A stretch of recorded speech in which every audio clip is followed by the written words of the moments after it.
Because if you think about it, you have all this darkness and then you have the light. If there is all of this light, there can't be darkness. So if you have the basis of yourself in this feminine principle and then you move with, some conscious intention with the masculine principle, this has a great effect on your power as a person in general.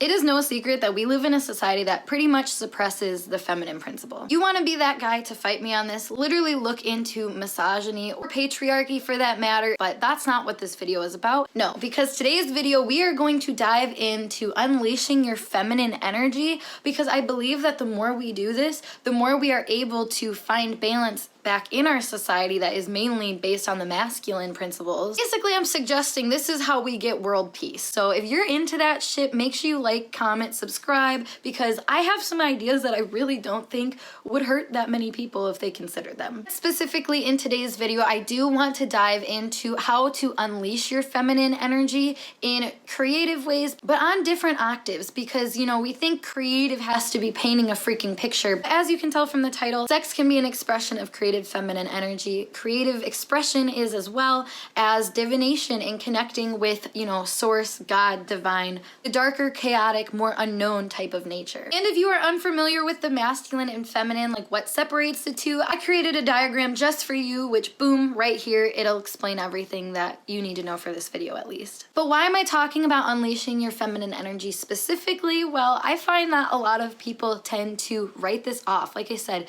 if you are learned in society that feminine principles, like your emotional well-being, your mental health, your connection to spirituality is not that important, I mean, obviously, why would you value it? Why would you learn to unleash it? Why would you even care about it? That's why we need to make some changes in society, because this principle is still a part of us regardless if we give it credit or not. I mean, everywhere in nature you see masculine and feminine principles. This doesn't have much to do with gender as it has to do with more like roles that get assigned to these different energies. It is okay for you to express your feminine nature regardless of who you are, what sex you are, or who has told you that it's not okay. You can explore your creative, chaotic inner nature, one that is more receptive and nurturing and mystical and confusing even. But that's the thing about the feminine principle is chaos, that darkness, that confusion is free. It's not really constrained to the kind of principles that the masculine really honors. And I think that that is something that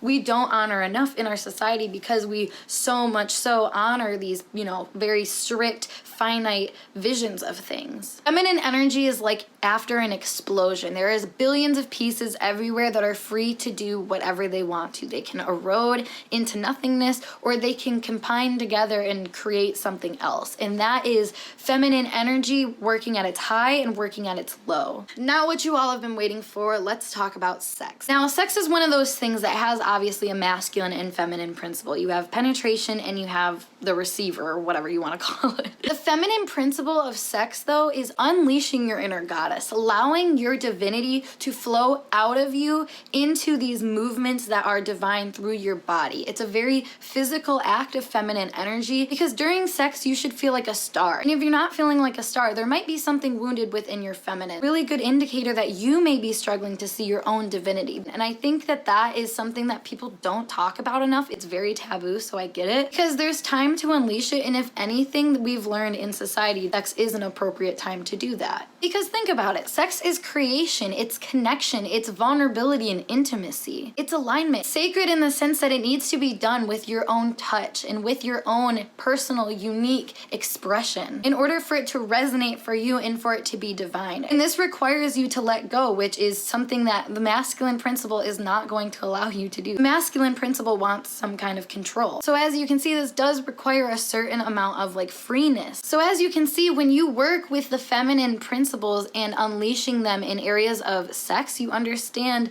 that this is not such a bad thing. It's actually very good for you on a soul level, on a physical level, and an emotional level. I mean, so many different levels, because you're allowing that chaotic side of you to be present in a way that isn't going to be perceived as crazy bad at least. All right, next I want to dive into creative expression. Now this would be a different act of expressing the feminine energy other than sex, because this becomes a little bit more selfish slash selfless in a way. As I said, talking about sex, it's one of those things that you have to integrate also the masculine principle in it to actually get things going as well. But when it comes to creative expression, I find that the masculine principle is even more integrated into it, because you actually have to carry out this act of creating and expressing yourself creatively. Creative expression allows our heart to sing. It allows a part of ourselves that can't always express to other people in, words or even motions like through sex, different feelings and experiences that we're going through. This can be music, this can be art, heck, this can be TikToks or YouTube videos or whatever. Honestly, there's so many ways for you to unleash this feminine principle, this feminine energy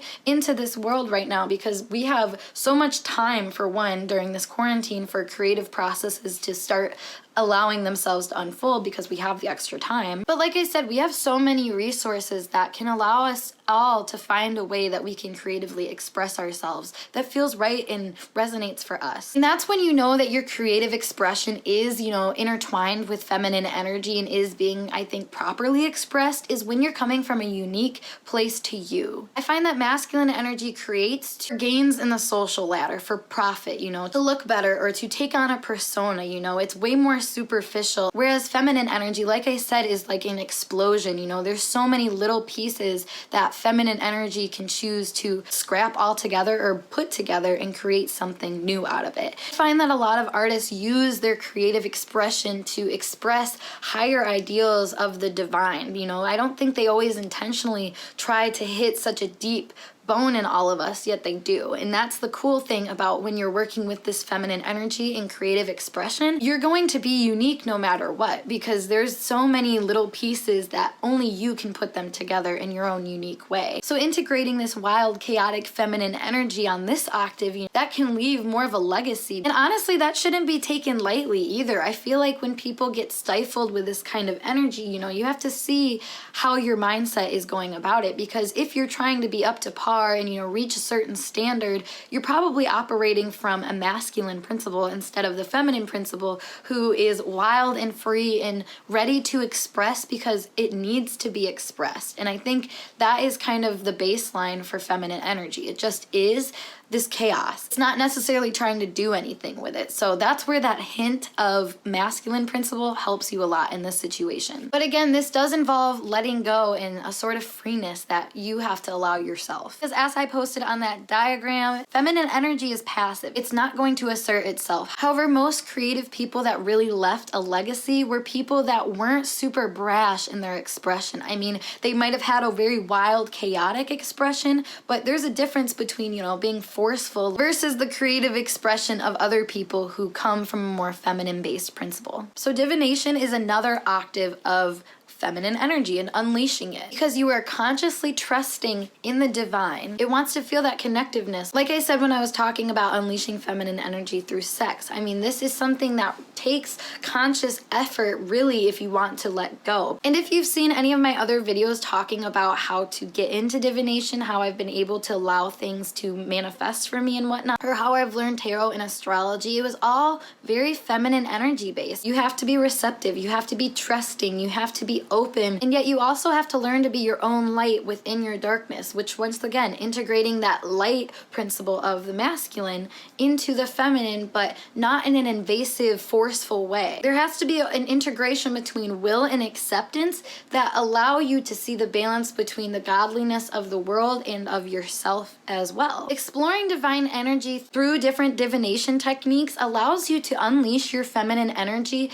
in a way that shows you that you are a creator on this physical plane, that you can do so much. You are so powerful because you have this feminine principle deeply rooted within you that literally acts as your attracting point for your masculine principle. That's where it is rooted from, basically, in a way. Because if you think about it, you have all this darkness and then you have the light. If there is all of this light, there can't be darkness. So if you have the basis of yourself in this feminine principle and then you move with, some conscious intention with the masculine principle, this has a great great effect on your power as a person in general. And honestly, that's why divination scares people. That's why the feminine principle scares people, because it gives you so much power that is uncontrollable by others. And honestly, who doesn't want that? Only the people that are scared of it. You know, when you get into divination, it's like unleashing your feminine chaotic energy through sex, but it lasts longer than that. It lasts longer than your creative expression. No, you are inviting